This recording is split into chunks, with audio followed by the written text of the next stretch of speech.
सारेगामा कारवां इस तोहफे में है 5000 सुनहरे गाने और कुछ यादें।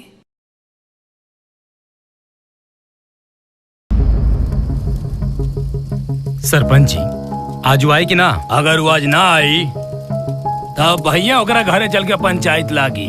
अरे सरपंच जी रहुआ चिंता बिल्कुल मत करी। पवन मौत के टाल सकेला लेकिन अपने ही भोला चाचा की बात कब्बो नहीं टाल सकत।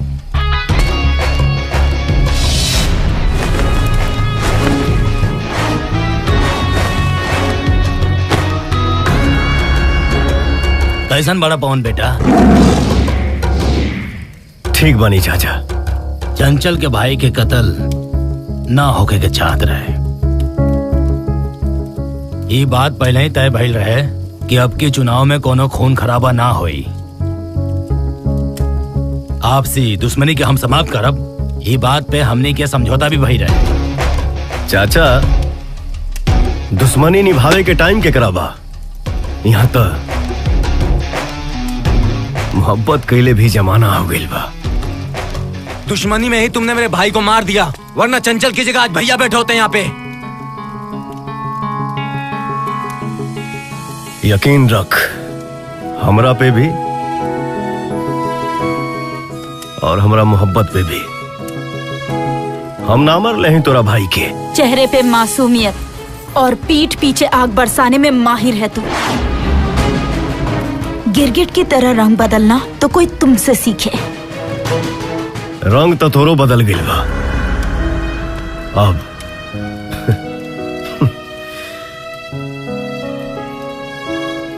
प्यार दिखाई ना दिला तोरा आँखी में। भाई मरा है मेरा, लाश देखी है मैंने।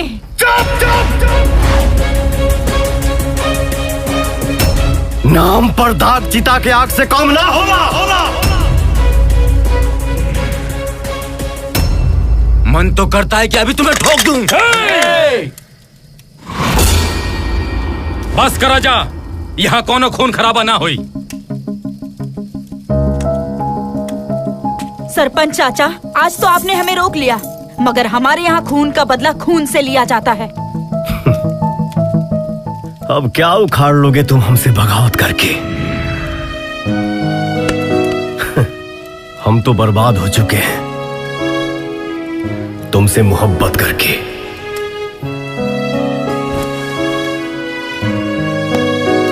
चलो सही चाचा। ठीक बा बेटा। इंतजार रही।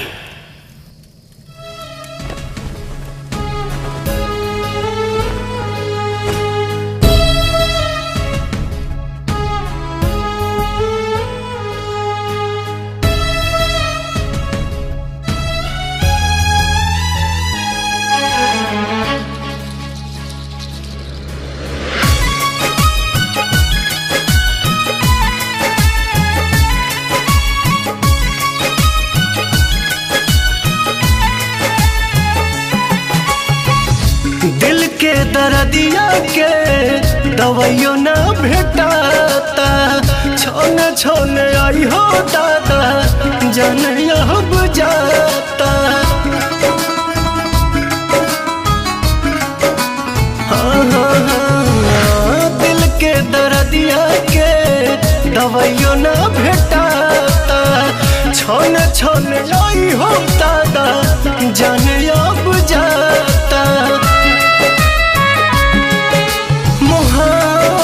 बेचाता है बाजार में, केहू पिएला जहरिया के करो प्यार में। मोहब्बत बेचाता है बाजार में, केहू पिएला जहरिया के करो प्यार में।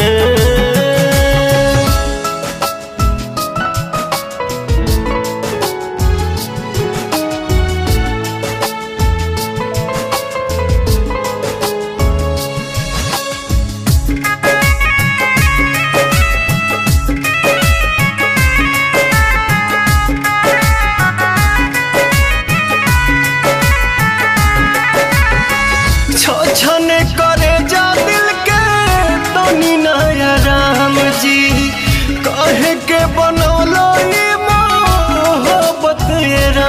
जी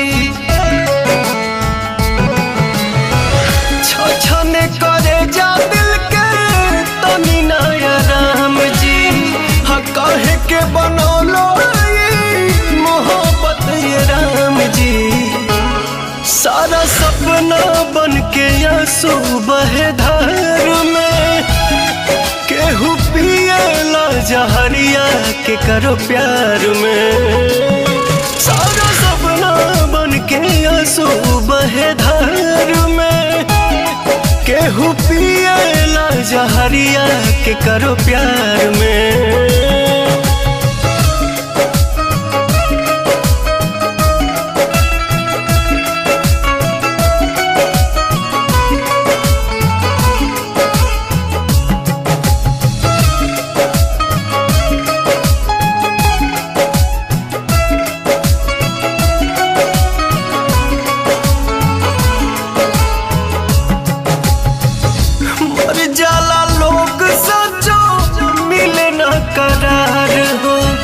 जिंदगी के बगीचा उजड़ आवे न बहार हो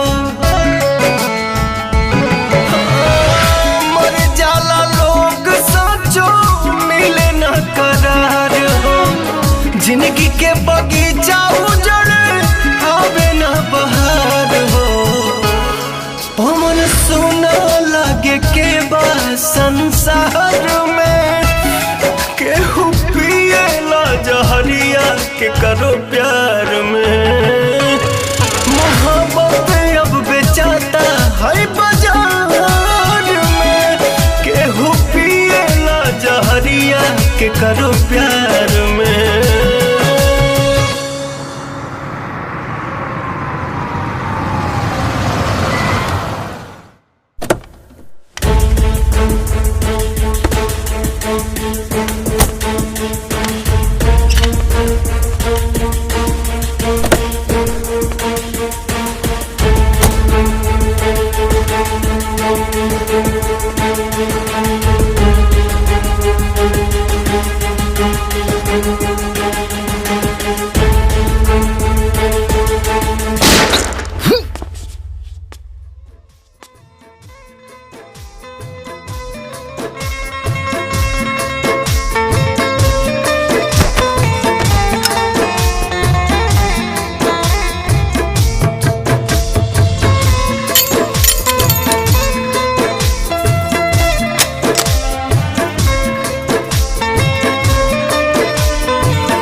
मोहब्बत बेचाता है बाजार में केहू पिएला जहरिया के करो प्यार में